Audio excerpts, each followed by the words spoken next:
For me, a way that I plan to partner with my families or caregivers to support the learning of my students, I would send home weekly reports.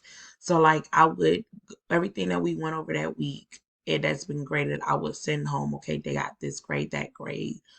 And set up an online platform for communication, like Class Dojo is what I currently use because I'm a teacher assistant.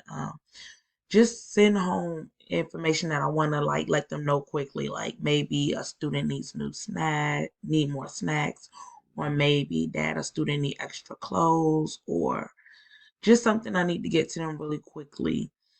And then giving them ideas the way to support their students.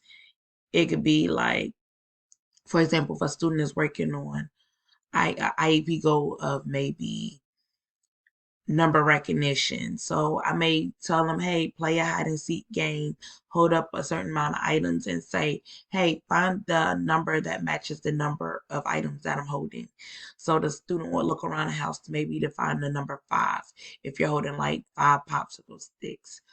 Um, then also making their IEP go telling parents, hey, make the IEP goals come alive. Like not just pencil and paper, looking at a paper that has maybe five things on it and matching it to the number five.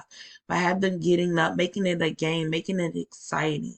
Just giving them ideas like maybe if they're working on colors, showing them how to say, play I spy something with my little eye, something purple. And they may say, oh, I see that. It's a purple sock. Just making things fun for them, and just that's how I would partner with my parents and caregivers, just giving them ideas to help them help their students grow, but also keeping that line of communication open, where for some people that might not be able to have internet, I might, by sending a weekly report home, I'm still touching all bases for all parents to be able to understand what's going on with their student. So those are just my ideas. I'm still in the learning process. So if you have any ideas, that would greatly be appreciated if you give them to me. Thank you.